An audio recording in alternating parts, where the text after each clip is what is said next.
اعوذ باللہ من الشیطان الرجیم بسم اللہ الرحمن الرحیم۔ کل کا ہمارا ٹاپک تھا قادیانیت ایک جدا مذہب اور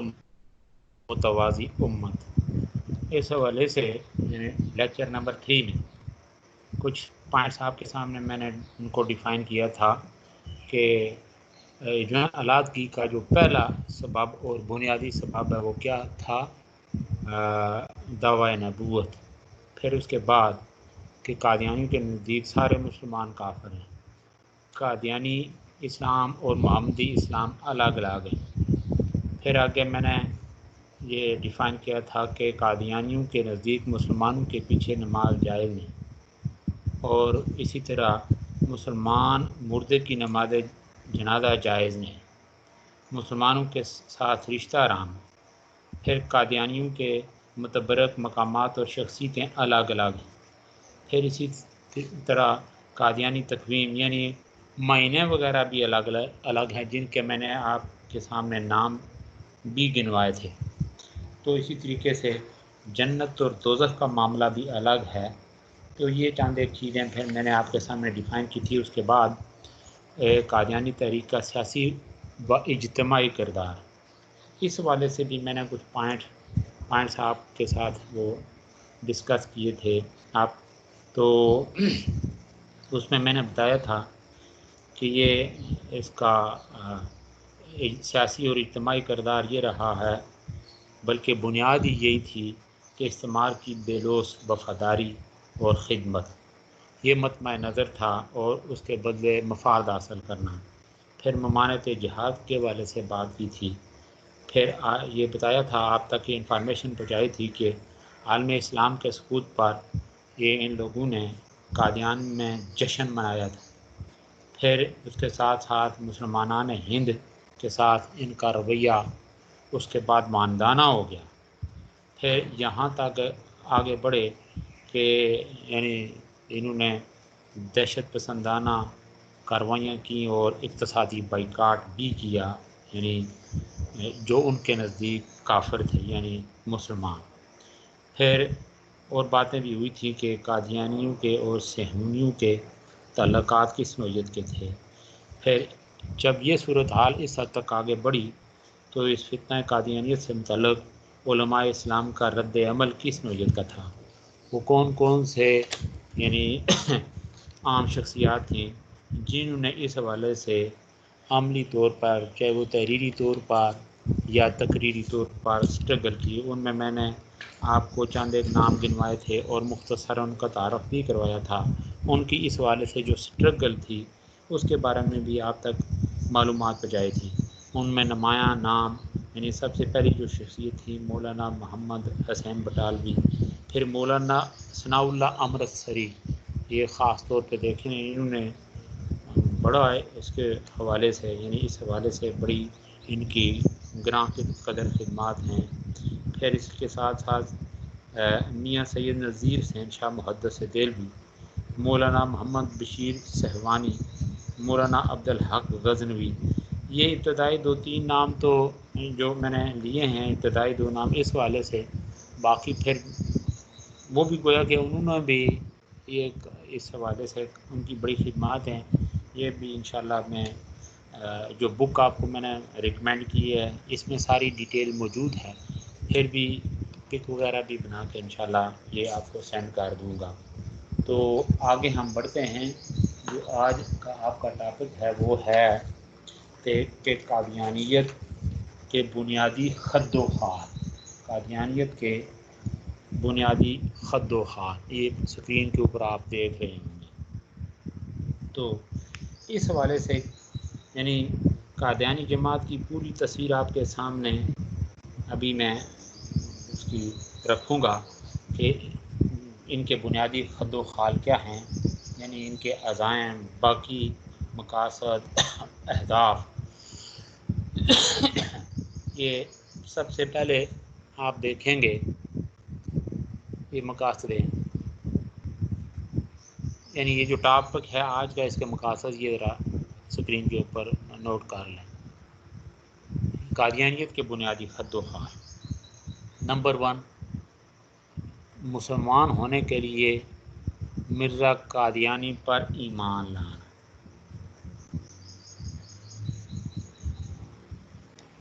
یہ آج یعنی تقریباً 120 برس سے زیادہ مدت ہوئی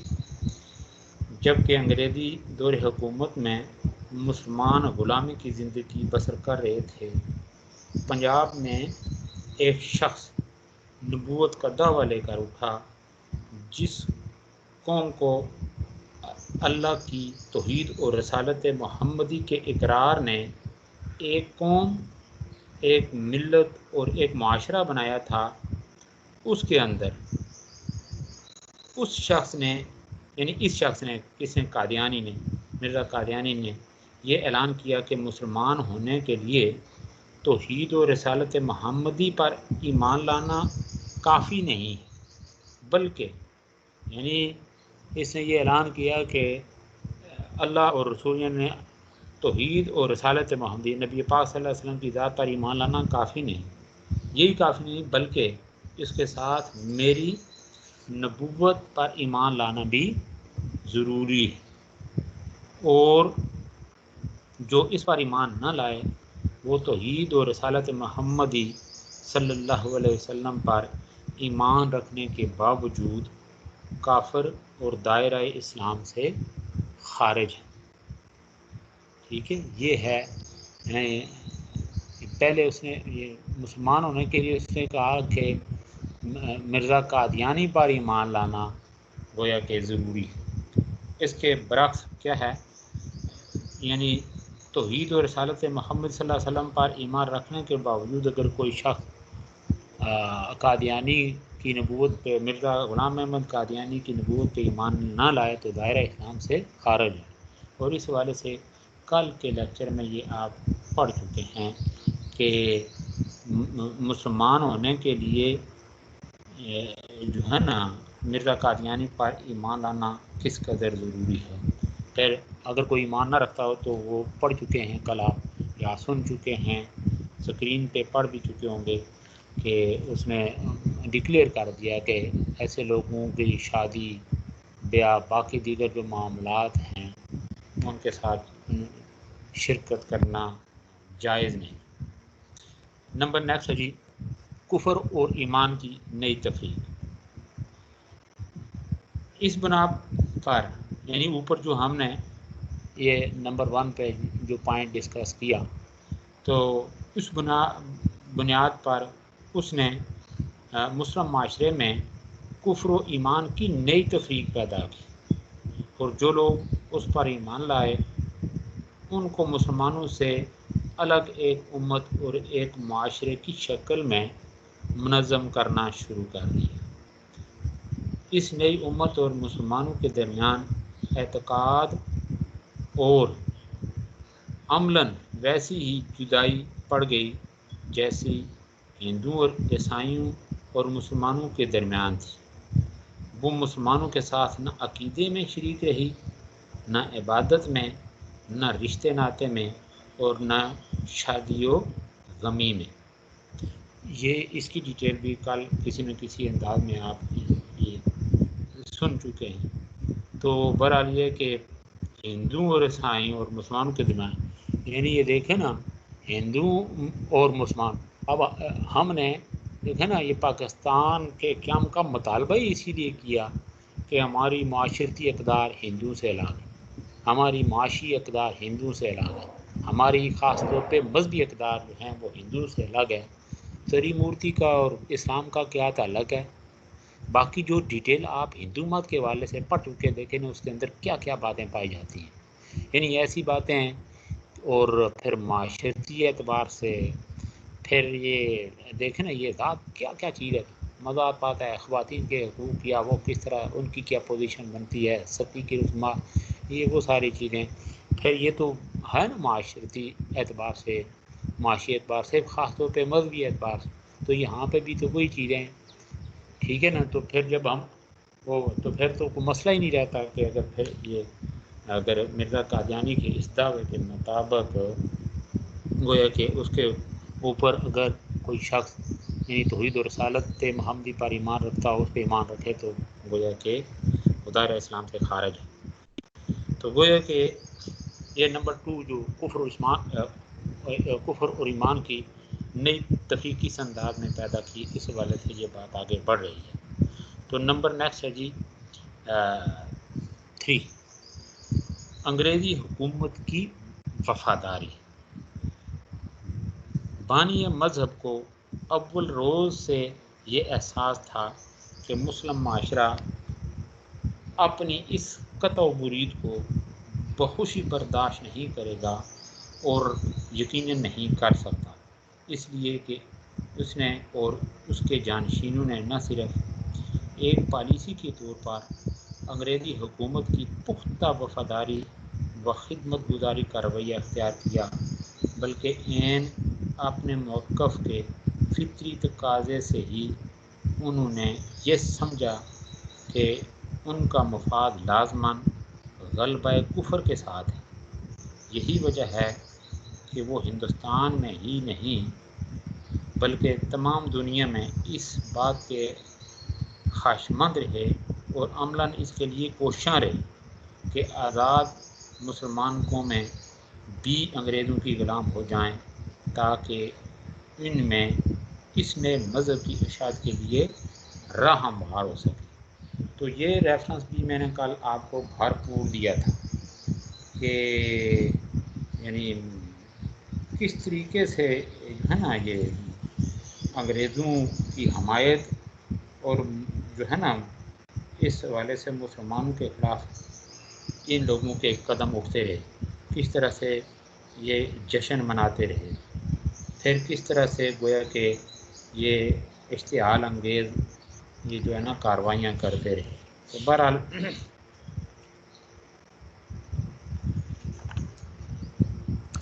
یہ ہے کہ انہوں نے حتی المقدور جو ہے نا انگریزی سرکار کی غلامی اختیار کی اور اس یعنی اس حوالے سے ان کے گن گانے میں کوئی کسر نہیں چھوڑی۔ تو نیکسٹ ہے جی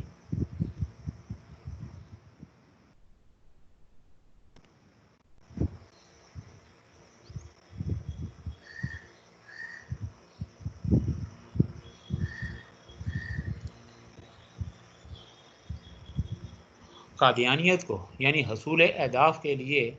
قادیانیت کو اسلام کا ہی فرقہ قرار دینے کی سازش۔ تو گویا کہ مسلمانی یعنی اسلام کی آڑ میں دیکھیں نا یہ اپنے مقاصد کو کس طرح انہوں نے آگے بڑھانے کی سازش تیار کی، اس حوالے سے ذرا یہ ڈیٹیل بھی سن لیں۔ یعنی اس طرح بیرونی اقتدار سے گٹھ جوڑ کر کے بیرونی اقتدار یعنی انگریزوں کی کاسہ جیسی کار اس جماعت نے مسلمانوں کی ان تمام کوششوں کو ناکام بنا دیا جو یعنی اس صدی میں اسے مسلمانوں سے خارج کرنے کے لیے کی گئی، اور انگریزی حکومت اس بات پر مصر رہی کہ یہ گروہ مسلمانوں سے الگ بلکہ ہر چیز میں ان کا مخالف ہونے کے باوجود انہی میں شامل رہے گا۔ اس تدبر سے مسلمانوں کو دورا نقصان اور قادیانی جماعت کو دورا فائدہ پہنچایا گیا۔ اچھا جی نیکسٹ ہے نمبر 5، مسلم کوٹے پر ملازمتوں کا حصول۔ یہ بھی ایک یعنی انگریز کی چال تھی کہ یہ جماعت یعنی انگریزی حکومت کی مد نظر بن کر قادیانی جماعت انگریزی حکومت کی فوج، پولیس، عدالت اور دوسری ملازمتوں میں اپنے آدمی جنہوں نے دھڑ بھرتی کرائے، اور یہ جماعت بھرتی کراتی چلی گئی، اور یہ سب کچھ یعنی اس نے مسلمان بن کر ملازمتوں کے اس کوٹے سے حاصل کیا جو مسلمانوں کے لیے مخصوص تھا۔ مسلمانوں کو اطمینان دلایا جاتا رہا کہ یہ ملازمتیں تمہیں مل رہی ہیں یعنی آپ کو مل رہی ہیں، حالانکہ وہ بڑی کثیر تعداد میں ان قادیانی کو دی جاتی رہی۔ رہی تھی، جو مسلمانوں کے مد مقابل بن کر اپنی مخالفانہ جتھا بندی کیے ہوئے تھے، اور اسی طرح کا معاملہ ٹھیکوں اور تجارتوں اور زمینوں کے بارے میں بھی کیا گیا۔ اس کے بعد نیکسٹ ہے پاکستان کے اندر، یعنی اجمی اسرائیل پاکستان کے لیے سرگرم عمل ہے یہ لوگ، اور اب تک ہیں، یعنی ایک الگ ریاست قائم کرنے کی کوشش۔ تو اس کے بعد جو پوائنٹس اوپر میں نے زیر بحث ہے، اس کے ساتھ ساتھ یہ گروہ اپنے اس گہرے احساس کی بنا پر کہ پاکستان کا مسلم معاشرہ آزاد ہونے کے بعد زیادہ دیر تک اسے برداشت نہ کرے گا، بہت تیزی کے ساتھ اس نے اپنی جڑیں مضبوط کرنے کے لیے ہاتھ پاؤں مارنے شروع کیے۔ ایک طرف اس کے تمام وہ افراد جو ذمہ دار سرکاری عہدوں پر ہیں، حکومت کے ہر شعبے میں اپنے آدمی بھر رہے ہیں، یعنی بھرتی کر رہے ہیں، اور معاشی وسائل و ذرائع پر بھی قادیانیوں کا زیادہ سے زیادہ قبضہ کرا رہے ہیں، تاکہ تھوڑی مدت ہی میں ان کی طاقت اتنی مضبوط ہو جائے کہ پاکستان کے مسلمان آزاد و خود مختار ہونے کے باوجود ان کا کچھ نہ بگاڑ سکے۔ اور ان کا ایک مطمع نظر یہ بھی ہے کہ اگر یہ اپنے عزائم میں اس حد تک کامیاب نہ ہوں تو کم از کم اتنا تو ہو کہ بلوچستان پر قبضہ کر کے پاکستان کے اندر اپنی ایک ریاست بنا لیں۔ تو یہ تھے کہ قادیانی جو ہے نا قادیانیت کے بنیادی خط و حال یہ۔ اس کے بعد اب ہم آتے ہیں کہ اب جب اتنا کچھ دیکھیں نا کہ یہ عزائم تھے، تو پھر ساتھ ساتھ جو کل ہم نے دیکھا، یعنی جو باتیں میں نے آپ کو بتائیں کہ علماء نے کس حد تک اسٹرگل کی، پھر اس زمانے میں جو کچھ عدالتی چارہ جوئی ہوتی رہی، یعنی قادیانیوں کی طرف سے یہ جو ختم نبوت سے متعلق یہ جو نزاعی معاملہ یا اس طرح کی جسارت ہوئی، پھر اس کا ایک رد عمل سامنے آیا، معاملہ جب عدالت تک جا پہنچا، تو پھر عدالتی چارہ جوئی میں عدالت کے روبرو قادیانیوں نے کس طرح بناوٹی ایک پوزیشن اختیار کی، یہ اس کو بھی آپ ذرا یہ سن لیں۔ تو یہ یعنی یہ الف جو آپ کی اسکرین پہ ہے، یہ جب عدالت میں یہ کیس پہنچا تو مرزا کی نبوت سے متعلق عدالتی جو سوال ہوا، اس پر جو مرزا قادیانی نے جواب دیا، یعنی بیت العال اور بات کو جو ہے نا گھما پھرا کے بیان کرنے کی کوشش کی، تو یہ بھی سن لیں۔ عدالت نے سوال کیا تھا کہ جو مسلمان مرزا صاحب کو نبی نہیں مانتے، کیا وہ مومن اور مسلم ہیں؟ تو اس کا جواب کیا دیا کہ کسی شخص کو حضرت بانی سلسلہ احمدیہ کو نہ ماننے کی وجہ سے غیر مسلم نہیں کہا جا سکتا۔ اس لیے کہ یہ اس طرح گھما پھرا کے بات کرنے کا مقصد یہ تھا کہ یہ جو ہے نا فیصلہ ان کے حق میں آئے۔ اچھا، پھر اس کے ساتھ یہ جواب دینے کے ساتھ فوراً انہیں یاد آ جاتا ہے کس کو، یہ مقدمے کی جو پیروی کرنے والے ہیں، کہ ان کی جو پچھلی تحریرات ہیں اس کے بالکل خلاف ہیں، اس لیے اس کی تعویل کچھ اس طرح سے کرتے ہیں کہ ممکن ہے کہ ہماری بعض سابقہ تحریرات سے غلط فہمی پیدا کرنے کی کوشش کی جائے۔ اس سے متعلق ہم کہہ دینا چاہتے ہیں کہ ہماری ان سابقہ تحریرات میں جو اصطلاحات استعمال کی گئی ہیں وہ ہماری مخصوص ہیں، عام محاورے کو جو مسلمانوں میں رائج ہے استعمال نہیں کیا گیا ہے، کیونکہ ہم نے اس مسئلے پر یہ کتابیں غیر آمدیوں کو مخاطب کر کے شائع نہیں کیں، بلکہ ہماری یہ تحریرات جماعت کے ایک حصے کو مخاطب کر کے لکھی گئی ہیں۔ ہماری جماعت کے ایک حصے کو، یعنی ہم ان کو نہیں گویا کہ کافر ڈکلیئر کرتے، کافر کہتے ہیں، بلکہ اپنی جماعت سے مخاطب ہیں، ان کو یہ باور کرانے کی کوشش۔ اس لیے ان تحریرات میں ان اصطلاحات کو مد نظر رکھنا ضروری نہیں تھا جو دوسرے مسلمانوں میں رائج ہیں۔ تو بہرحال اس حوالے سے تو صاف ظاہر ہے کہ وہ اپنی سابقہ تحریرات کی تردید نہیں بلکہ توسیع کر رہے ہیں اور عدالت کو یقین دلانا چاہتے ہیں کہ ان تحریرات کا مفہوم ان کے موجودہ جواب کے خلاف نہیں ہے۔ تو یہ دیکھیں نا، یہ اب ذرا ان کی سابق تحریروں میں سے صرف 2 عبارتیں جو ہیں وہ ذرا سن لیں۔ کل مسلمان، آپ دیکھیں نا، یہ جو بات ابھی آپ سننے والے ہیں، یہ سن کے پھر آپ کو اندازہ ہوگا کہ پھر یہ ابھی جو بات میں نے آپ کے سامنے یعنی دہرائی ہے، ٹھیک ہے، جو بیان کی ہے، تو اس کا اور اس کے ساتھ کتنا ایک دوسرے کے ساتھ تضاد ہے، لیکن گھما پھرا کے کہ یہ جو سابقہ تحریر ہے اس کے نتیجے میں کہیں ہمارے خلاف فیصلہ نہ آ جائے، تو اس طرح گویا کہ جس طرح وہ ہوتا ہے نا وکلا کا کہ گھمانا پھرانا، اور اس والے سے یہ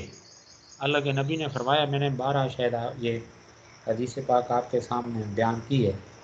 کہ اللہ کے نبی نے فرمایا جو شخص اللہ کے معاملے کی حساسیت کے پیش نظر اللہ کے نبی نے فرمایا کہ میں بھی تم جیسا انسان ہوں، یعنی معاملے کی حساسیت کا یہاں پہ گویا کہ ایک طرح سے اس کے اوپر سٹریس کیا جا رہا ہے، توجہ دلائی جا رہی ہے کہ خبردار میں بھی تم جیسا انسان ہوں، لوگ مقدمات دے کر میرے پاس آتے ہیں، پس تم میں سے جو شخص چرپ زبانی کا سہارا لے کر، یعنی جس طرح وکلا ہے نا، یہ گھما پھرا کے بات کرتے ہیں تاکہ کوئی ایک ایسا پوائنٹ وہ پک کر لیں، یا وہ جو اس کے سامنے دوسرا فریق مخالف ہے اس کی اس زبان سے کوئی ایسی بات سلپ کر جائے کہ وہ اس کو پکڑ لیں اور پھر یہ جو ہے نا یہ مقدمہ جیت لیں، یعنی اس کو پھنسا کے باتوں میں الجھا کے اپنی چرپ زبانی کی وجہ سے، یعنی جو ہوتا ہے نا عدالت کی کرسی کے اوپر بیٹھا منصف،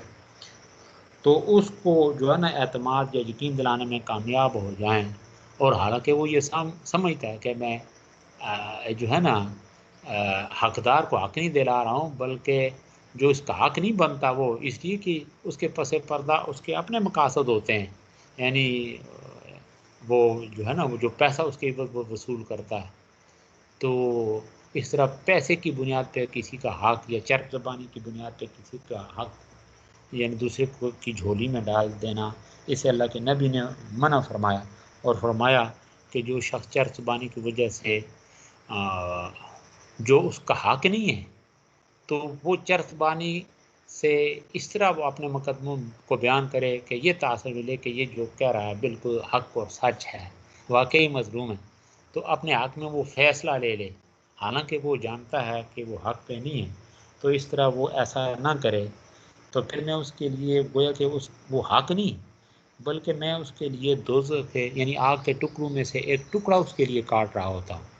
یہ اللہ کے نبی کے فرمان کا مفہوم۔ تو اس حوالے سے گویا کہ یہ کلچر ہے، یہ بدقسمتی ہے ہمارا، خاص طور پہ اسلام تو اس چیز کو کنڈیم کرتا ہے، اگر یہ سسٹم ہو ہر وکیل کے پیش نظر یا اس نے یہ بات اس حدیث پاک کو پیش نظر رکھا ہو پڑھا ہو،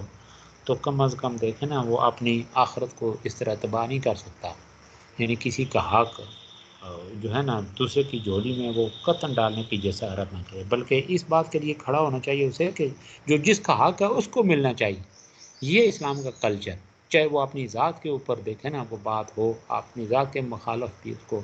بولنا پڑے، تو اسلامی تعلیمات تو یہ ہیں۔ تو جب اسلام یہ ہے، معاشرت مکمل معاشرتی سسٹم اللہ نے دے دی ہے، معاشی نظام مکمل ہو گیا، یعنی تمام شعبہ زندگی میں، تو پھر ضرورت کیا تھی پھر کسی اور دین اور مذہب کی؟ یہ آگے جا کے ہم ختم نبوت کے والے سے ساری باتیں ان کو دہرائیں گے، پڑھیں گے، تو بات آگے یہ ہے، یہ جو عبارت جس کا میں ابھی ریفرنس دینے والا ہوں، تو یہ دیکھیں صاحب کا عبارت کو کس طرح جو ہے نا وہ مسمار کر کے چھوڑ دیتی ہے کہ جو دیکھیں نا گھمانے پھرانے والا ایک وکلا کا جو رویہ ہوتا ہے اس کے اوپر کس طرح یہ چیز ضرب ڈالتی ہے۔ تو سابقہ دلوں سے یہ جو ایک دو عبارتیں ہیں یہ آپ بنا لو، یہ یعنی آئین صداقت، اس کے ریفرنس کے ساتھ بات آگے بڑھتی ہے، جو مرزائین کی کتاب ہے اور اس کا مصنف ہے مرزا بشیر الدین محمود۔ تو اس کا ایک یہ ایک ایکسٹریکٹ یعنی ایک ٹکڑا یا سماعت کریں۔ کل مسلمان جو حضرت مسیح موعود کی بیعت میں شامل نہیں ہوئے، خواہ انہوں نے حضرت مسیح موعود کا نام بھی نہیں سنا، وہ کافر اور دائرہ اسلام سے خارج ہیں۔ یعنی ادھر تو اوپر آپ نے سنا نا گھما پھرا کے یعنی مقدمہ جیتنے کے لیے، اوپر تو یہ جو صاحب کا عبارت ہے یہ اس کو دیکھیں نا کس طرح کر رہی ہے، اس کے مخالف بول رہی ہے۔ اچھا پھر نیکسٹ ایک اور یہ کلمات الفضل، یہ بھی اسی کی ہے جو ہے نا اسی سے اس کا ایک ٹکڑا۔ ہر ایک ایسا شخص جو موسیٰ کو مانتا ہے مگر عیسیٰ کو نہیں مانتا، یا عیسیٰ کو مانتا ہے مگر محمد کو نہیں مانتا، یا محمد کو مانتا ہے صلی اللہ علیہ وسلم مگر مسیح موعود کو نہیں مانتا۔ مسیح موعود یہ یعنی مرزا قادیانی کو نہیں مانتا، وہ نہ صرف پکا کافر بلکہ دائرہ اسلام سے خارج۔ تو اب ان دونوں عبارتوں میں محض مرزا صاحب کے نہ ماننے کی وجہ سے مسلمانوں کو کافر بلکہ پکا کافر اور دائرہ اسلام سے خارج قرار دیا گیا۔ کیا یہ باور کیا جا سکتا ہے کہ یہ تینوں الفاظ قادیانیوں کی مخصوص اصطلاحات ہیں؟ دیکھیں نا اوپر میں نے کہا کہ یہ مخصوص اصطلاحات اپنے وہ ایک یعنی گروپ کو اپنے ایک گروہ کو مخاطب کرنے کے لیے یہ استعمال ہوں، اور ان کا مفہوم وہ نہیں ہے جو مسلمانوں میں عام طور پر رائج ہے۔ اس طرح کی تحریروں کی یہ تعویل کس قدر یعنی ڈھونڈی تعویل ہے کہ ہم نے یہ تحریرات جماعت کے ایک حصے یعنی ان کے نزدیک یہ یعنی لاہوری آمدیوں کو مخاطب کر کے لکھی تھی۔ آخر کون نہیں جانتا کہ لاہوری آمدیوں سے قادیانیوں کا جس بات پر جھگڑا رہا وہ اسی نقطے پر تھا کہ قادیانی مرزا صاحب کی نبوت تسلیم نہ کرنے والے سب مسلمانوں کو کافر اور دائرہ اسلام سے خارج قرار دیتے اور لاہوری ان کے اس عقیدت کو غلط ٹھہراتے تھے۔ اس مباحثے میں اگر فریقین کے نزدیک کافر اور دائرہ اسلام سے خارج کا مفہوم وہ نہ تھا جو مسلمانوں میں عام طور پر رائج ہے، تو پھر جھگڑا کس بات کا تھا؟ اچھا یہ تھا یعنی یہ عدالت جب یہ کوسچن کیا جس کی ڈیٹیل میں نے آپ کو بتائی کہ مرزا کی نبوت سے متعلق یہ عدالت نے سوال کیا تھا کہ جو مسلمان مرزا صاحب کو نبی نہیں مانتے کیا وہ مومن اور مسلم ہیں؟ تو جواب میں یہ جو ڈیٹیل میں نے آپ کے سامنے رکھی تو یہ ہے وہ ڈیٹیل۔ تو اس کے بعد پھر عدالت نے ایک اور سوال یہ کیا کہ قادیانی کی نبوت نہ تسلیم کرنے سے متعلق کیا وہ کہ آیا وہ کافر ہے؟ یعنی کہ جو شخص مرزا صاحب کی نبوت تسلیم نہ کرے گا کیا وہ کافر ہے؟ تو اس پر صدر انجمن احمدیہ ربہ کے جو وکیل تھا اس کا جواب اس نے یہ دیا کہ کافر کے معنی آپ پھر دیکھیں وہی گھمانے پھرانے والی بات، وہ وکلا جس طرح گھماتے پھراتے ہیں کیس جیتنے کے لیے کہ کافر کے معنی عربی زبان میں نہ ماننے والے کے ہیں، پس جو شخص کسی چیز کو نہیں مانتا اس کے لیے عربی زبان میں کافر کا لفظ ہی استعمال ہوگا۔ بس ایسے شخص کو جب تک وہ یہ کہتا ہے کہ میں فلاں چیز کو نہیں مانتا، اس کو اس چیز کا کافر سمجھا جائے گا۔ اس چیز کو مثلا کوئی لکڑی کہنا میں وہ لکڑ نہیں ہے، میں نہیں مانتا، تو پھر وہ گویا کہ تو یہ دیکھیں نا کسی چیز کے اوپر گویا کہ وہ منطبق کر رہے ہیں چیز کو۔ اس عبارت سے گویا کہ عدالت کو یہ باور کرانے کی کوشش کی گئی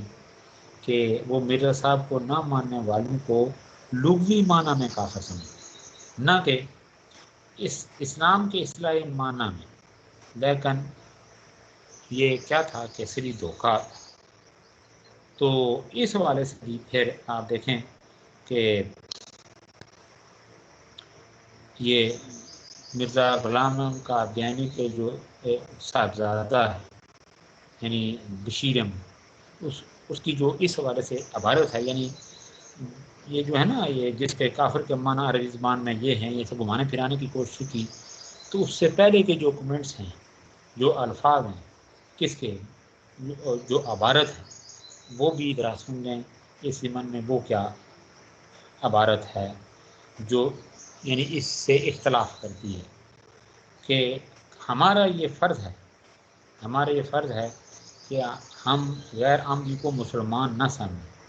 اور ان کے پیچھے نماز نہ پڑھیں،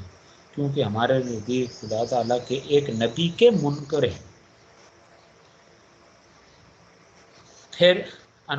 ایک ان کی کتاب ہے انوار خلافت، تو اس کے پیج نمبر 90 میں مزید کمنٹس یہ ہیں کہ اب جب کہ یہ مسئلہ بالکل صاف ہے کہ مسیح موعود کے ماننے کے بغیر نجات نہیں ہو سکتی، تو کیوں خواہ مخواہ غیر عامدیوں کو مسلمان ثابت کرنے کی کوشش کی جاتی ہے؟ تو ان عبارتوں سے کی موجودگی میں یہ کیسے یعنی مانا جا سکتا ہے کہ قادیانی حضرات مرزا صاحب کے منکر مسلمانوں کو محض نہ ماننے والے کے معنی میں کافر کہتے ہیں؟ پھر اس سے بھی زیادہ بڑھ کر یعنی دھوکہ اس بیان میں دیا گیا ہے، یعنی وہ جو بیان دیا جس کا ابھی پھر مزید ریفرنس آ رہا ہے، یہ بھی سماعت کر لیں۔ ہمارے نزدیک آن صلی اللہ علیہ وسلم کے بعد کسی معمور من اللہ کے انکار کے ہرگز یہ معنی نہ ہوں گے کہ ایسے لوگ اللہ اور رسول کے منکر ہو کر امت محمدیہ سے خارج ہیں، یا یہ کہ مسلمانوں کے معاشرے سے خارج کر دیے گئے۔ تو اس طرح یعنی یہ جو عبارت ہے اس کے جو ہے نا یہ اوپر جو خط کشیدہ الفاظ ہیں، یہ آپ یہاں پہ میں نے ان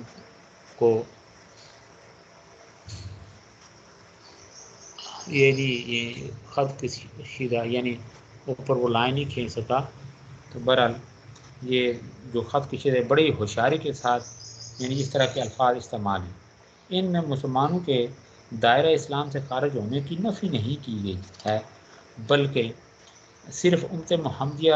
صلی اللہ علیہ وسلم میں شامل ہونے کا اس بات کیا گیا ہے۔ ظاہر بات ہے کہ جو شخص محمد صلی اللہ علیہ وسلم کو مانتا ہو اور میرے صاحب کو نہ مانتا ہو وہ امت محمدیہ سے خارج نہیں ہو سکتا۔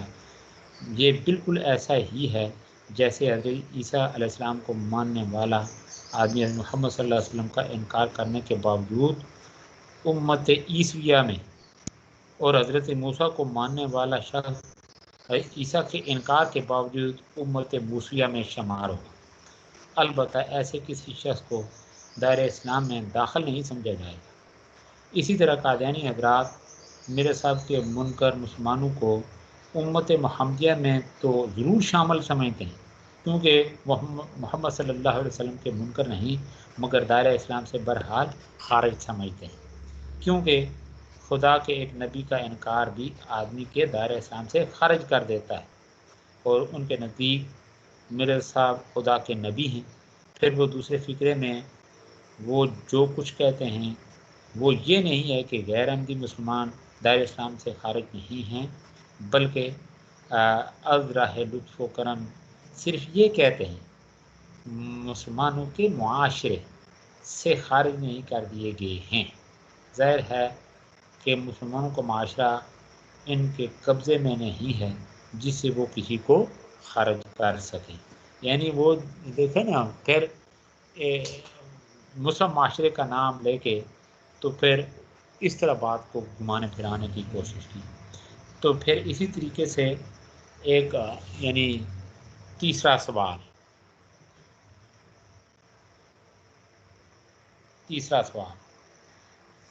عدالت میں جب یعنی یہ ہوا کہ مرزا قادیانی کو نہ ماننے والے کی دنیاوی اور اخروی سزا کیا. مرزا قادیانی کو نہ ماننے والے کی دنیاوی یعنی آخرت میں اس کے نتائج کیا ہیں. تو اس کا جواب بھی یہ جو انجمن احمدیہ یعنی وہ روا میں جو ان کی ہے نا انجمن احمدیہ، اس کے جو وکیل تھا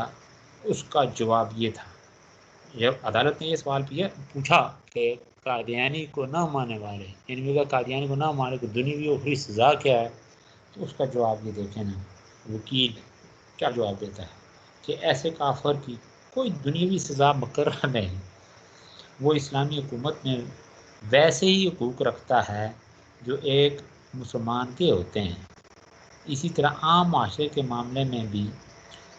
وہ وہی حقوق رکھتا ہے جو ایک مسلمان کے ہیں. ہاں خالی اسلامی حکومت میں وہ حکومت کا ہیڈ نہیں بن سکتا.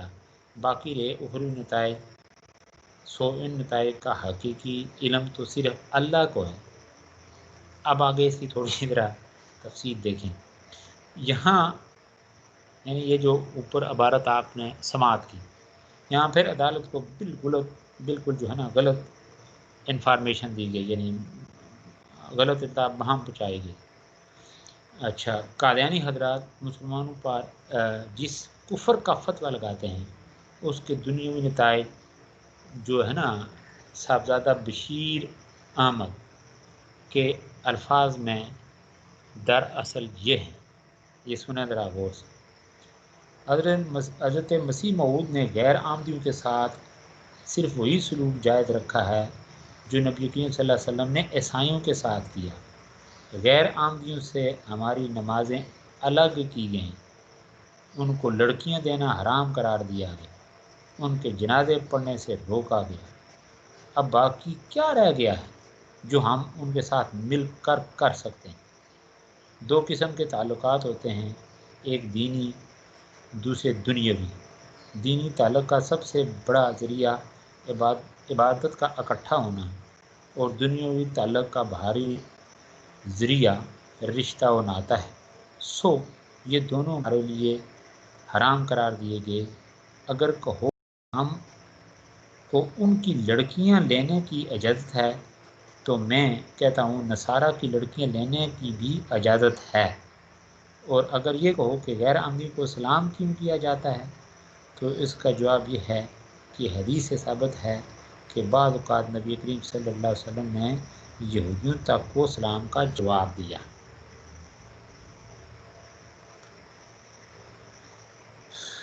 یہ دیکھ لیں.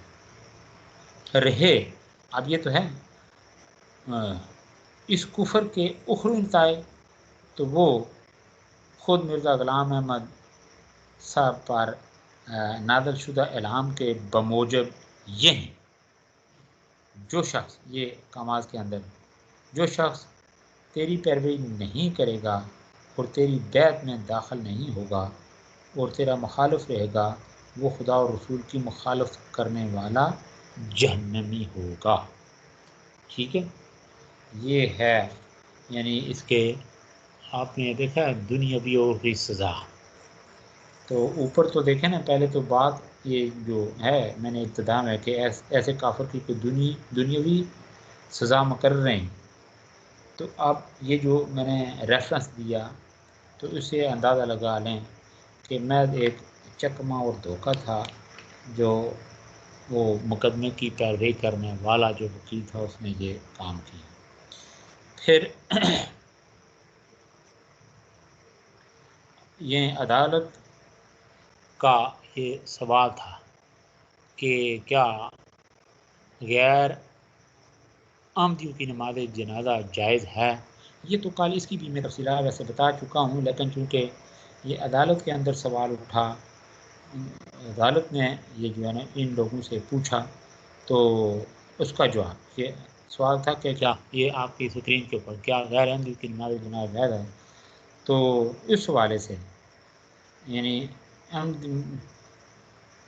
تو جواب یہ جو مرزا صاحب کو نہ مانتے ہوں، جواب میں اقرار کیا گیا کہ اس وقت تک جماعتی فیصلہ یہی رہا، یعنی اس وقت تک جماعتی فیصلہ یہی رہا کہ غیر از جماعت لوگوں کی نماز جنازہ نہ پڑھی جائے، اور اس کے بعد یہ بتایا گیا کہ اب میرے صاحب کی ایک ایسی تحریر مل گئی ہے، یعنی پہلے جب عدالت نے سوال کیا کہ کیا احمدیوں کے مذہب میں ان لوگوں کی نماز جنازہ پڑھنے کے خلاف کوئی حکم ہے، یعنی کن لوگوں کے خلاف، یہ جو عام دینی ہیں، تو یہ جو مرزا صاحب کو نہیں مانتے، تو جواب کیا تھا یہ میں نے آپ کو بتا دیا کہ پہلے جواب میں اقرار کیا گیا کہ اس وقت تک جماعتی فیصلہ یہی رہا ہے کہ غیر از جماعت لوگوں کی نماز جنازہ نہ پڑھی جائے، اور اس کے بعد پھر یہ پینترا کس طرح سے بدلا کہ اب مرزا صاحب کی ایک ایسی تحریر مل گئی ہے جس سے معلوم ہوتا ہے کہ جو شخص حضرت بانی سلسلہ احمدیہ کا مکفر یا مکذب نہ ہو، اس کا جنازہ پڑھ لینے میں کوئی حرج نہیں ہے، ٹھیک ہے نا؟ دیکھیں اس طرح، لیکن اگر غور کیا جائے تو معلوم ہو جاتا ہے کہ اس سے در حقیقت یعنی سابق کی پوزیشن میں کوئی تغیر واقع نہیں ہوتا۔ یہ ظاہر بات ہے کہ میرے صاحب نے نبوت کا دعویٰ کیا ہے، ایک مدعی نبوت کے معاملے میں آدمی کے لیے دو ہی رویے ممکن ہیں، یا اس کے دعوے کو مان لے یا اس کا انکار کر دے، اقرار اور انکار کے درمیان کوئی مقام نہیں۔ اب جو شخص ان کے دعوے کا انکار کرتا ہے وہ چاہے مکفر نہ ہو مگر مکذب ہونے سے کسی طرح نہیں بچ سکتا۔ اس طرح غیر احمدی مسلمانوں کی نماز جنازہ کے معاملے میں قادیانیوں کی پوزیشن عملاً ویسی وہی رہتی ہے جو پہلے سے چلی آ رہی۔ یہ بات بھی اچھی طرح وہ ہے کہ سمجھ لینی چاہیے کہ ایک مدعی نبوت کے معاملے میں مکذب لازماً صرف اسی شخص کو نہیں کہتے جو صاف الفاظ میں اس کو جھوٹا کہے، بلکہ اس دعوے کا انکار بھی اس کی تکذیب ہی ہے۔ تو آگے نیکسٹ ہے جی آخری کہ غیر احمدی میں شادی کا کیا حکم۔ تو اس حوالے سے گویا کہ جب عدالت نے یہ سوال پوچھا کہ کیا غیر احمدی اور کیا احمدی اور غیر احمدی میں شادی جائز ہے اور ایسی شاید کے خلاف ممانعت کا کوئی حکم موجود ہے، تو اس کے جواب میں جو وکیل تھا اس نے کہا کہ احمدی مرد کی غیر احمدی لڑکی سے شادی کی کوئی ممانعت نہیں، البتہ احمدی لڑکی کے غیر احمدی مرد سے نکاح کو ضرور روکا جاتا ہے، نیز یہ کہ یعنی یہاں پہ روکا جاتا ہے جوازی عدم جوازی کی، یہاں پہ گویا کہ یہاں سے درمیانی سی بات کر کے تو گویا کہ وہ چکمہ دینے کی کوشش ہے۔ نیز یہ کہ دراصل اس ممانعت کی بنا پر یعنی بنا احمدیت سے بغض اور عداوت رکھنے والوں کے اثر سے لڑکیوں کو بچانا تھا، اور یہ کہ کوئی احمدی اپنی لڑکی کا نکاح غیر احمدی مرد سے کر دے تو اس کے نکاح کو کالعدم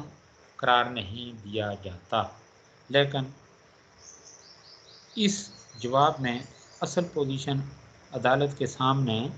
نہیں پیش کی گئی، اور اس حوالے سے یعنی جو کچھ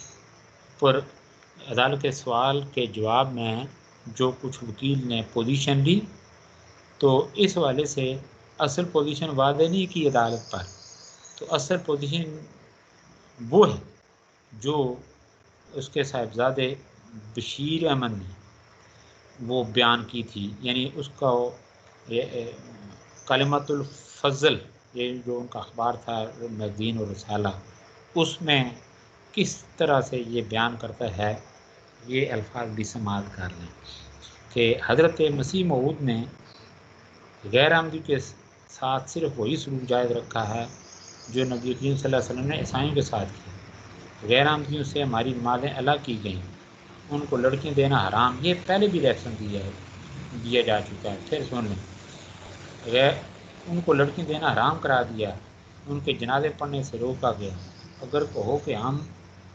کو ان کی لڑکیاں لینے کی اجازت ہے تو میں کہتا ہوں نصارہ کی لڑکیاں لینے کی بھی اجازت ہے۔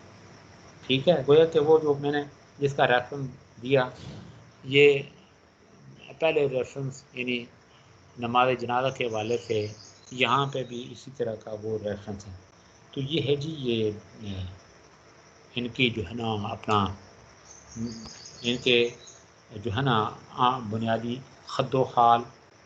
یعنی قادیانیت کے بنیادی خد و خال۔ پھر اس کے ساتھ ساتھ یہ عدالت میں جب مقدمات چلے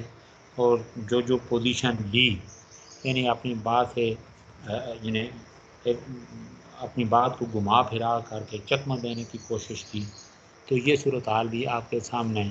یہ میں نے رکھ دی ہے۔ تو پھر اسے آپ اندازہ لگا لیں کہ محض یہ ایک طرح کا فتنہ ہی ہے اور حقیقت کا ایسے کوئی دور دور تک تعلق ہے ہی۔ اب ہم اس طرف آتے ہیں، نیکسٹ ہمارا جو ہے نا لیکچر نمبر 5۔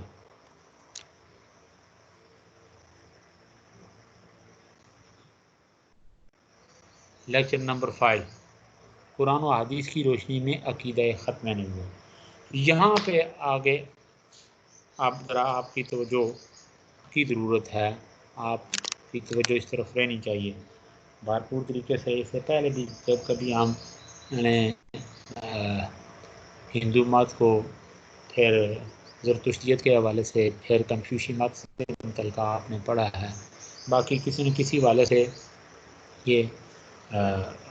ان کا جائزہ ہم اسلامی تعلیمات کی روشنی میں لیتے رہے۔ جو بھی جن لوگوں نے جس طرح سے گویا کہ ایک ہے نا اصلاح کی، اچھا پھر لوگوں کو جو مروجہ دیکھیں نا وہ تھی رسومات ہیں یا بد اعتقادیاں ہیں یا گویا کہ دین سے برگشتہ لوگوں کو تھوڑا بہت ٹریک کے اوپر لانے کی کوشش کی، وقتی برائیوں کا یا رائج الوقت جو رسومات تھیں، برائیاں تھیں معاشرتی اعتبار سے، معاشی اعتبار سے، مذہبی اعتبار سے، ان کو دور کرنے کے لیے ان کو مصلحین کہا جاتا ہے۔ تو اصلاحی جن لوگوں نے کچھ اسٹیپس لیے، تو اس تناظر میں جب کبھی ہم یہ ڈسکس کرتے رہے اسلامی تناظر میں، تو ہم نے یعنی تھوڑا بہت ٹچ دیا ہے نبی پاک صلی اللہ علیہ وسلم کی ذات بابرکات کے حوالے سے۔ پھر ہم نے احادیث مبارکہ اور قرآنی آیات سے استدلال بھی کیا ہے، لیکن ابھی ہم بھرپور طریقے سے کوشش کریں گے۔ حق تو ادا نہیں ہو سکتا، لیکن پھر بھی یہ ہے کہ ہماری کاوش ہوگی کہ اس حوالے سے یعنی جو یہ فتنہ ہے اس حوالے سے پھر اسلامک ہسٹری کیا بتاتی ہے، خاص طور پہ قرآن مجید کی وہ آیات، پھر احادیث، پھر اس کے بعد کوئی چیز بچتی نہیں ہے کہ اس طرح کے فتنے کو کبھی سپورٹ کیا جائے، یا پھر یہ کہ اس فتنے کے سرکوبی کے لیے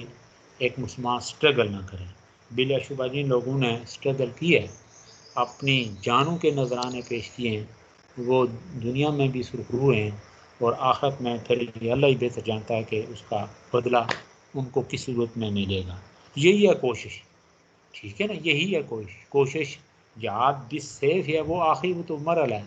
لیکن اس مرحلے پہ جن لوگوں نے زبانی طور پہ یعنی جہاد باللسان کیا، قلمی طور پہ جہاد یعنی کوشش کی تو جہاد بالقلم کیا، ٹھیک ہے نا، یا اس حوالے سے اس سازش کا مطالعہ کیا، مطالعہ کر کے پھر قلم کا زبان کا استعمال کیا، وہ بھی ہے نا جہاد بالعلم ہے، جہاد بالقلم ہے، جہاد باللسان ہے ایسے لوگوں کا۔ تو یہ تو جہاد اسی والے سے اللہ کے نبی نے فرمایا الجہاد ماضٍ الی یوم القیامہ، قیامت تک جاری رہے گا کسی بھی صورت میں۔ یہ چیزیں ختم نہیں ہو سکتی، ہمارا اس بات کے اوپر مکمل اور کامل ایمان ہے۔ تو آتے ہیں ہم اس طرف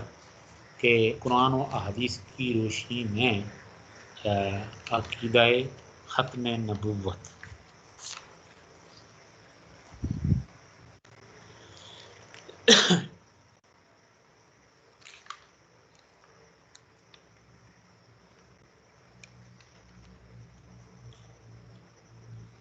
اچھا جی، یہ ختم نبوت کا مفہوم، پہلے ذرا یہ مقاصد دیکھ لیں، ٹھیک ہے نا؟ طلبا کو عقیدہ ختم نبوت اور ماں بعد اس والے سے پیدا ہونے والے فتنوں سے آگاہ۔ یہ فتنے تو پھر دیکھیں نبی پاک صلی اللہ علیہ وسلم حیات بابرکات، اس کی بھی ڈیٹیل ہم رکھیں گے۔ حضرت ابوبکر صدیق رضی اللہ تعالیٰ نے پھر اس فتنے کو کس طرح سے پھر یہ اس کے ساتھ نبرد آزما ہوئی، تو اس بات کی قطعی پرواہ نہیں کی کہ اس کا ہمیں خمیازہ کیا بھگتنا پڑے گا، نقصان کتنا ہوگا عددی لحاظ سے۔ پھر اور آپ دیکھیں، بلکہ اس حوالے سے آپ اللہ کی مشیت دیکھیں نا، یعنی دیکھیں جب اس طرح کا کوئی باطل سر اٹھاتا ہے نا، تو اس کے پس پردہ پھر خیر اور برکت بھی بڑی پوشیدہ ہوتی ہے۔ ایک تو یہ ہے کہ اللہ فرماتے ہیں ہنالک ابتلی المؤمنون وزلزلوا زلزالا شدیدا، دیکھیں نا یہ جھٹکا لگتا ہے، یہ ہوش ٹھکانے آتی ہے، تو پھر امت کے جو ہے نا لوگ اکٹھے ہوتے ہیں، پھر اس باطل کا مقابلہ کرتے ہیں، پھر جو جانوں سے چلے جاتے ہیں، تو پھر اللہ فرماتے ہیں منہم من قضی نحبہ ومنہم من ینتظر وما بدلوا تبدیلا۔ تو یہ ہے ان لوگوں، یعنی اہل ایمان کے رویے، ان کا کردار، ان کا عمل اس طرح کا رہا۔ تو پھر آپ دیکھیں اس حوالے سے، یعنی حضرت ابوبکر صدیق رضی اللہ تعالیٰ عنہ فی الفور اس طرح کے فتنے کے ساتھ جو ٹکر لی، اس کا بالفاظ دیگر اللہ کی مشیت پوری ہو رہی ہے۔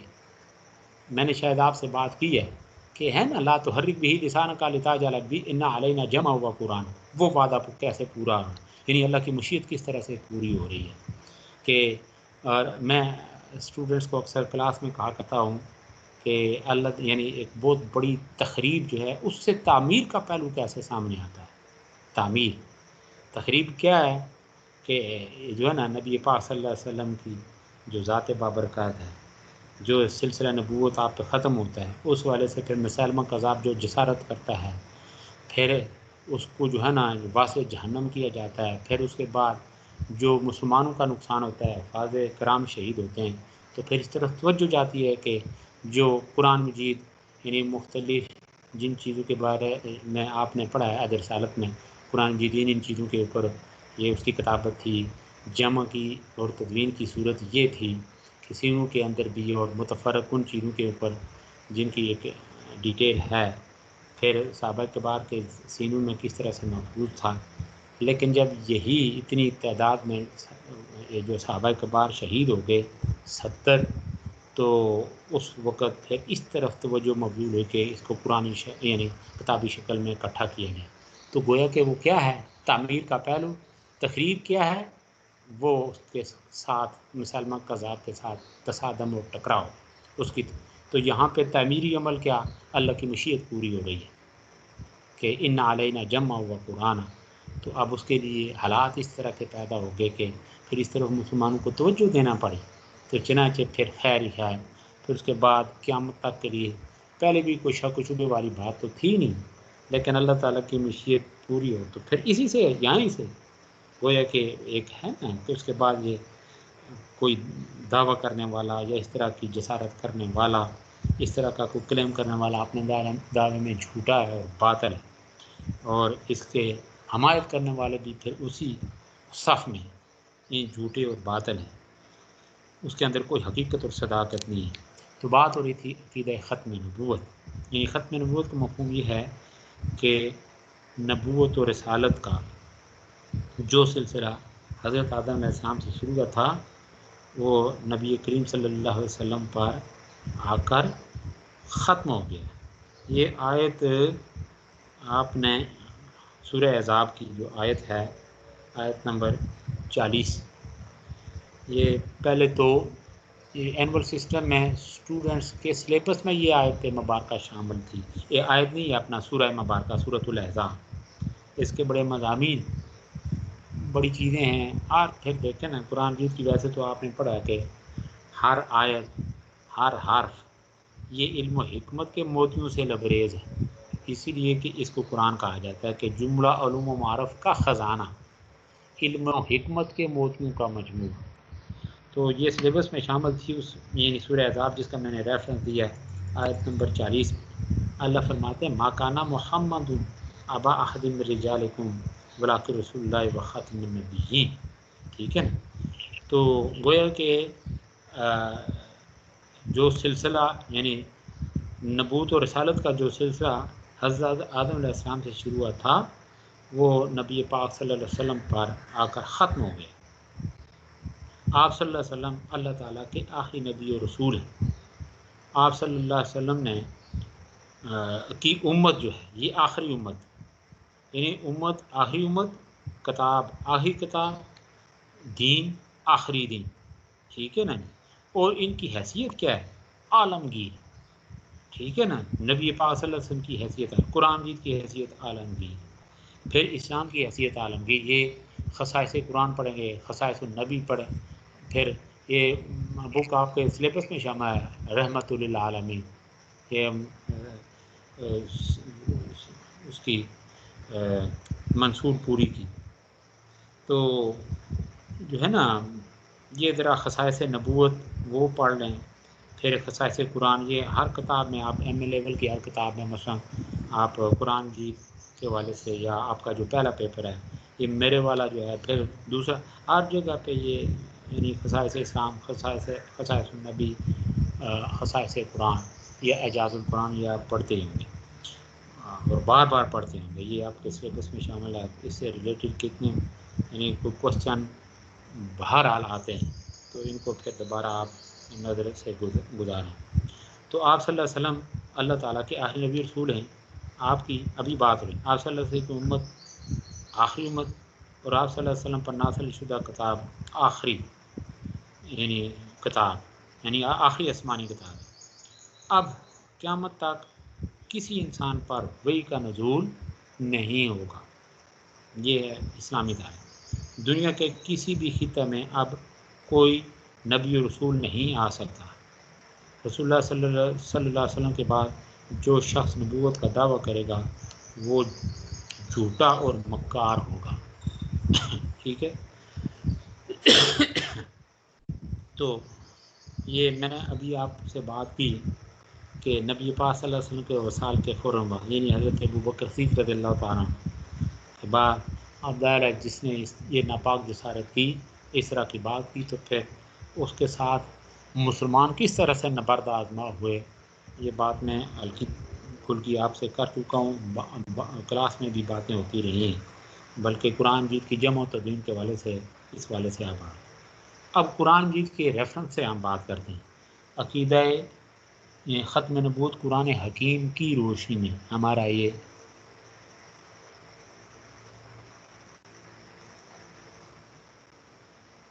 قرآن حکیم کی روشنی میں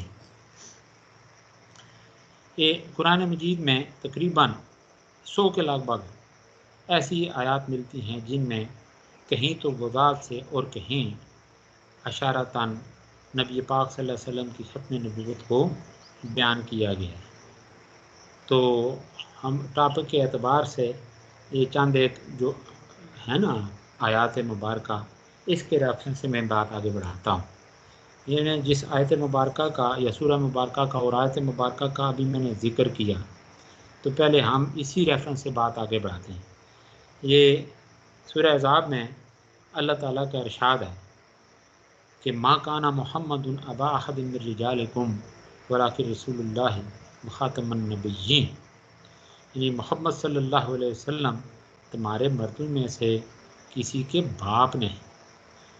البتہ اللہ کے رسول ہیں اور تمام انبیاء کے ختم کرنے والے ہیں. اب پہلے یہ تمہارے مردوں میں سے، یعنی ایک تو یہ بات کلیئر ہوگی. ٹھیک ہے نا، کہ اس کے بعد اگر کوئی نبوت کا صلہ ہوتا تو پہلے پھر کیا ہوتا کہ اللہ کی مشیت اس طرف بڑھتی، نبی پاک صلی اللہ علیہ وسلم کی نرینہ اولاد، پھر یہ سلسلہ تو ادھر بڑھ چلتا. لیکن یہ اللہ کی مشیت دیکھیں، پھر اللہ نے پھر دیکھیں نا یہ سارے جتنے بھی ہیں نا آئندہ کے لیے جو ہے نا یہ سارے راستے ختم نبوت کے والے سے وہ سارے راستے مسدود کر دیے. تو ویسے تو آپ دیکھیں یہ اس کی جو ہے محمد تمہارے مردوں میں سے کسی کے باپ نہیں، ما کانا محمد ابا احد من رجالکم، یہ تو واقعہ سارا آپ نے بارہا سنا ہوگا کہ وہ حضرت زید بن حارثہ رضی اللہ تعالیٰ عنہ کا وہ جو معاملہ تھا، اس والے سے بات آگے بڑھتے ہوئے پھر اگلی بات کہ جو اس آیت مبارکہ میں کہ ولاکن رسول اللہ و خاتم النبیین، تو اس کو ذرا یہ عربی جو لغت ہے اس اعتبار سے یہ آپ نے بارہا اس لسان العرب اس کا ریفرنس دیا ہوگا اپنے اسائنمنٹس میں، باقی آپ ہماری لائبریری میں یہ دیکھیں نا، اس کے 2 سیٹ موجود ہیں، ٹھیک ہے، لسان العرب کی جلدوں کی جلدیں پڑھی ہوئی، تو اس میں جو اس کا مفہوم جو ہے نا وہ درج ہے، یعنی ختم نبوت کے حوالے سے خاتم اور خاتم اس کو کس طرح ڈیفائن کیا ہے، یہ لسان العرب میں دونوں کے معنی آخر کے، یعنی ابن منظور اس کتاب میں، یعنی اپنی اس کتاب لسان العرب میں اس کو ڈیفائن کرتے ہوئے پہلے اس کا معنی یہ بیان کرتے ہیں، پھر مزید کیا لکھتے ہیں کہ نبی کریم صلی اللہ علیہ وسلم اس آیت کی روح سے خاتم الانبیاء یعنی آخر الانبیاء ہے، تمام نبیوں سے آخر میں آنے والے۔ تو اسی طریقے سے امام راغب اصفہانی فرماتے ہیں، یعنی انہوں نے جو ہے نا مفردات القرآن بھی لکھی ہے، آپ صلی اللہ علیہ وسلم وہ فرماتے ہیں کہ آپ صلی اللہ علیہ وسلم خاتم النبیین، کیونکہ نبوت آپ پر ختم کر دی گئی۔ اسی طرح امام زمخشری کشاف میں، یہ تفسیر الکشاف لکھتے ہیں کہ خاتم النبیین کا معنی ہے آخر الانبیاء یعنی آخری نبی۔ اسی طریقے سے ایک اور ریفرنس ہے بحر العلوم، اس میں یہ لکھا ہے کہ اس کا معنی یہ ہے کہ آپ کے بعد کوئی بھی نبوت کے مقام پر فائز نہیں ہو سکتا۔ علامہ ابن کثیر لکھتے ہیں کہ یہ آیت اس بات پر نص ہے کہ آپ کے بعد کوئی نبی نہیں، یہ سورہ مائدہ میں، یعنی اس والے سے وہ یعنی لکھتے ہیں کہ الیوم اکملت لکم دینکم واتممت علیکم نعمتی ورضیت لکم الاسلام دینا، آج میں نے تمہارا دین کامل کر دیا اور اپنی نعمت تم پر تمام کر دی اور تمہارے لیے دین اسلام ہی پسند کیا۔ امام راضی تفسیر کبیر میں اس آیت، یہ جو ابھی میں نے آپ کے سامنے تلاوت کی پڑھی، میں اس آیت کی تفسیر کرتے ہوئے لکھتے ہیں کہ دین الہی کبھی ناقص نہیں تھا بلکہ ہمیشہ سے کامل تھا، تمام شریعتیں اپنے اپنے وقت کے لحاظ سے بالکل مکمل اور کافی تھیں، لیکن اللہ تعالیٰ پہلے ہی جانتا تھا کہ وہ شریعت جو آج کامل ہے کل کافی نہ رہے، اس لیے وقت مقررہ پر پہنچ کر اس کو منسوخ کر دیا جاتا تھا، لیکن بعثت کے آخری زمانہ میں اللہ تعالیٰ نے ایسی شریعت کاملہ بھیجی جو ہر زمانہ کے اعتبار سے کامل ہے اور اس کے تا قیامت باقی رہنے کا حکم فرمایا۔ ایک یہودی نے حضرت فاروق رضی اللہ تعالیٰ سے کہا کہ اے امیر المومنین، آپ کی کتاب یعنی قرآن مجید میں ایک آیت ہے، اگر وہ آیت ہماری کتاب میں ہوتی تو ہم اس دن کو یوم عید مناتے۔ یہ آپ کے سلیبس میں بھی شامل ہے، متعلقہ ٹیچر نے اس کو جو ہے نا یہ ڈیفائن بھی کیا ہوگا، یہ سورہ مائدہ کی یہی آیت جو میں نے ابھی تلاوت کی ہے۔ تو جب حضرت عمر فاروق رضی اللہ تعالیٰ نے پوچھا کہ وہ کون سی آیت ہے، تو یہودی نے کہا کہ الیوم اکملت لکم دینا، اور ایک اور مقام پر ارشاد ربانی ہے وَإِذْ أَخَذَ اللَّهُ مِيثَاقَ النَّبِيِّينَ لِمَا آتَيْتُكُمْ، یہ ہے نا، تو اور جب اللہ تعالیٰ نے تمام انبیاء، اوپر ہے ایک وہ، اور دوسری آیت یہ جس کا ریفرنس ہے جو ہے نا آل عمران کی آیت نمبر 81، جسے میں نے ابھی کہ الیوم اکملت لکم، اس کے بعد ہے وَإِذْ أَخَذَ اللَّهُ مِيثَاقَ النَّبِيِّينَ، تو اس حوالے سے یعنی اور جب اللہ نے انبیاء علیہ السلام سے عہد دیا کہ جب میں تم کو کتاب اور حکمت دوں اور پھر ایسا رسول تمہارے پاس آئے، اس آیت میں اللہ تعالیٰ نے اس عہد و میثاق کا ذکر کیا ہے جو روز ازل تمام انبیاء سے رسول اللہ صلی اللہ علیہ وسلم کے بارے میں لیا گیا۔ حضرت عبداللہ بن عباس فرماتے ہیں کہ اللہ تعالیٰ نے انبیاء کرام میں سے جس کسی کو مبعوث فرمایا تو ان سے یہ عہد ضرور لے لیا گیا کہ اگر ان کی زندگی میں محمد صلی اللہ علیہ وسلم مبعوث ہو گئے تو وہ ان پر ایمان لائیں گے اور ان کی مدد کریں گے۔ یہ ہے نا آگے اس کا حصہ آتا ہے ثم جاءکم رسول مصدق لما معکم لتؤمنن به ولا تنصرنہ تو اس کے ساتھ ساتھ یہ سورہ توبہ ہے، اس میں اللہ تعالیٰ فرماتے ہیں کہ هو الذی ارسل رسولہ بالہدی ودین الحق لیظہرہ علی الدین کلہ، کہ وہی ہے جس نے اپنے پیغمبر کو ہدایت اور دین حق کے ساتھ بھیجا تاکہ اس کو تمام ادیان پر غالب کر دے۔ تمام مذاہب و ادیان پر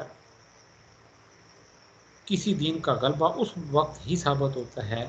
جب وہ دین سب سے آخر میں آیا۔ رسول اللہ صلی اللہ علیہ وسلم تمام انبیاء اور رسل کے آخر میں تشریف لائے۔ اب آپ کے بعد کوئی نیا آسمانی دین دنیا میں نہیں آئے گا۔ یہ ہے قرآن حکیم کے تناظر میں یا قرآن حکیم کی روشنی میں میں نے بات کو آگے بڑھایا۔ اب ہے احادیث نبویہ صلی اللہ علیہ وسلم،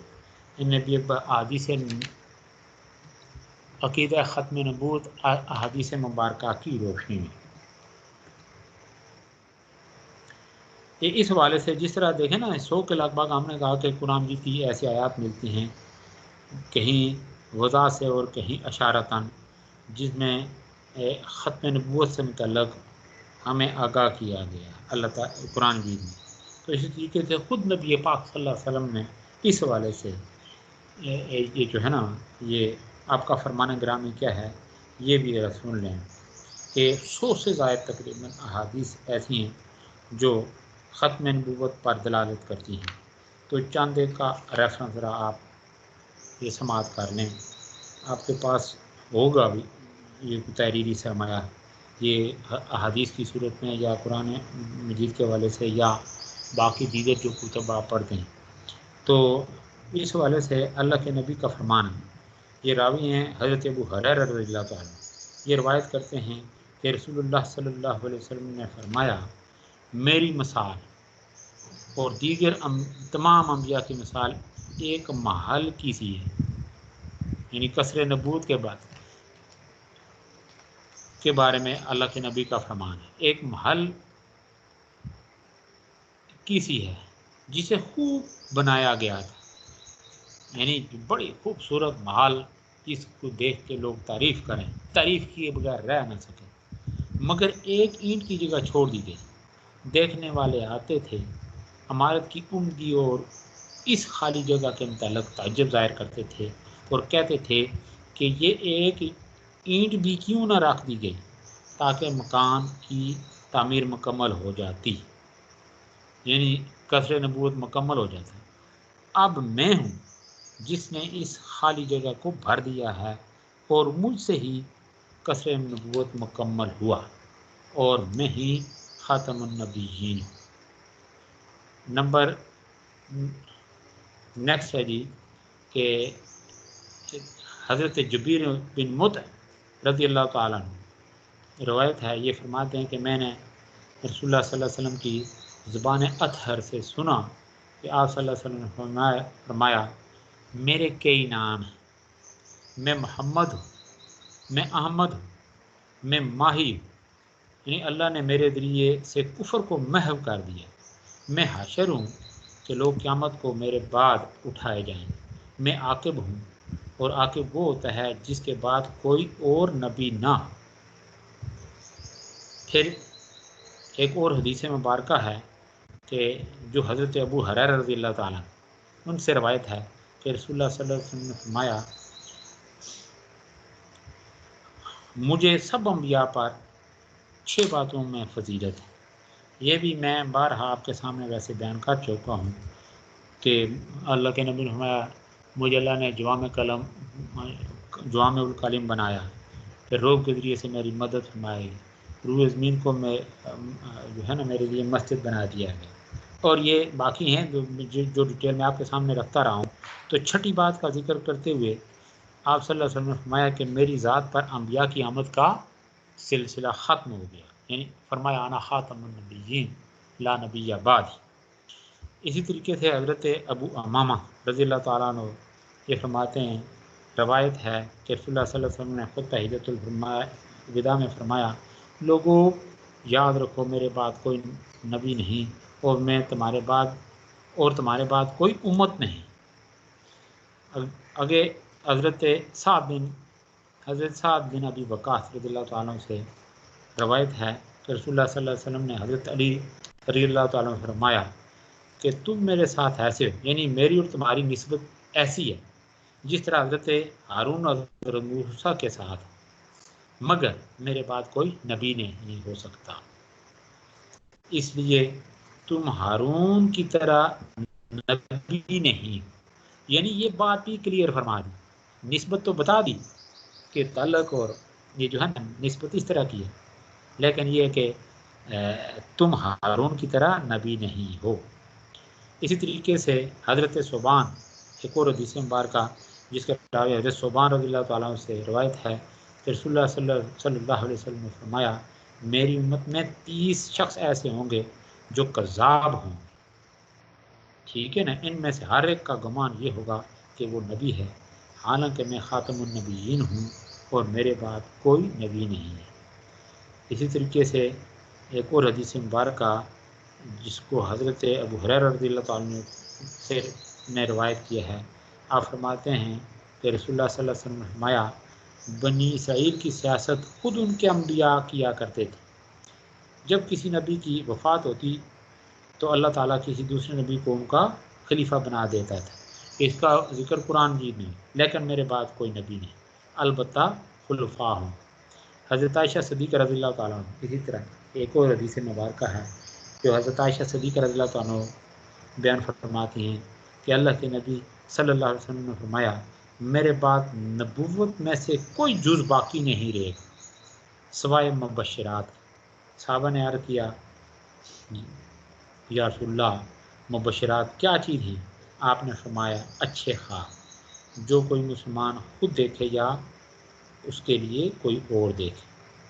اسی طریقے سے حضرت عقبہ بن عامر رضی اللہ تعالیٰ عنہ فرماتے ہیں کہ نبی پاک صلی اللہ علیہ وسلم نے فرمایا اگر میرے بعد کوئی نبی آنا ہوتا تو وہ عمر بن خطاب ہوتا۔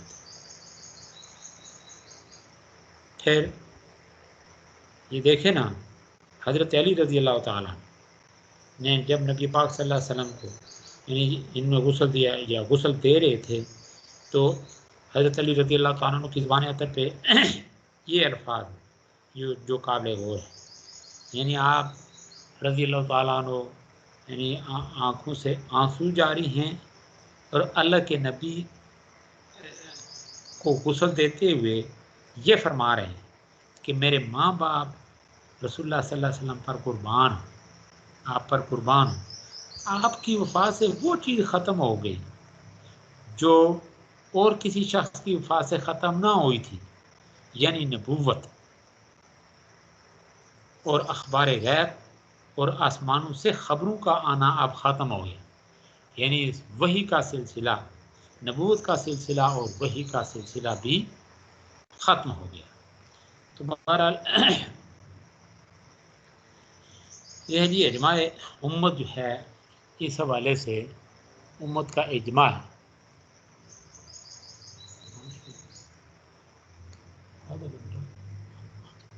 تو اب ہم کلوز کرتے ہیں کہ عہد صدیقی میں جو ہے نا امت کا اجماع ہے، امت کا اجماع ہے کہ اس امت مسلمہ کا اس عقیدہ پر اجماع ہے اور اتفاق ہے کہ رسول اللہ صلی اللہ علیہ وسلم اللہ تعالیٰ کے آخری نبی اور رسول ہیں، آپ کے بعد کسی بھی قسم کا کوئی نبی نہیں آ سکتا۔ جو شخص اس عقیدہ کو نہیں مانتا وہ دائرہ اسلام سے خارج۔ حضرت ابوبکر صدیق رضی اللہ تعالیٰ عنہ کے عہد خلافت میں تمام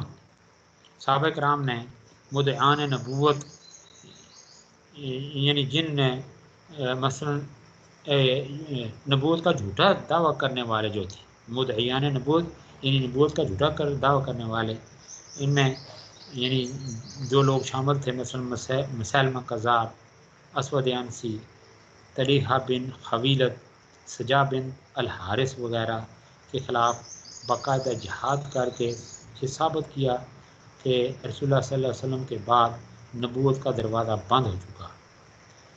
اسی طرح امام اعظم ابو حنیفہ کے دور میں ایک شخص نے نبوت کا دعویٰ کیا، آپ نے فرمایا، یہ دو ذرا غور طلب بات ہے، سن لیں، جو شخص اس سے نبی ہونے کی دلیل طلب کرے گا وہ بھی کافر ہے، کیونکہ اس نے ارشاد نبی لا نبی آبادی، یعنی میرے بعد کوئی نبی نہیں کا انکار کیا ہے، تو گویا کہ دلیل طلب کرنا بھی یہ گویا۔ تو اسی طریقے سے آپ دیکھیں جی، میں یہ ڈیٹیل بتایا کہ مسلمہ کذاب کا انجام کیا ہوا تھا کہ وہ جو تھا نا یہ حضرت وحشی، تو جنہوں نے حضرت حمزہ رضی اللہ تعالیٰ عنہ کو شہید کیا تھا، اور یہی وجہ ہے کہ یہ ان کا کہنا ہے کہ اگر میرے ہاتھوں میں اسلام کا ایک نامور سپوت وہ شہید ہوا تو میں نے ایک بدبخت کو بھی واصل جہنم کیا، یعنی مسیلمہ کذاب۔ تو آپ دیکھیں نا، یہی اس عمل کی وجہ سے الاسلام یہدم ما کان قبل، تو یہ آپ پڑھ چکے ہیں، ایک اسلام قبول کرنے کی وجہ سے اس کے بعد پھر دیکھیں نا ان کی جو زندگی ہے، یہ اس جنگ یمامہ، یہ مسیلمہ کذاب کے خلاف جو لڑی گئی، اس میں مسیلمہ کذاب کو جہنم واصل کرنے والی یہی شخصیت تھی۔ تو باقی جو چیزیں رہ رہی ہیں آگے، ماں بعد پیدا ہونے والے فتنوں کا انجام اس والے سے یہ ممکن ہوا تو کل میں انشاءاللہ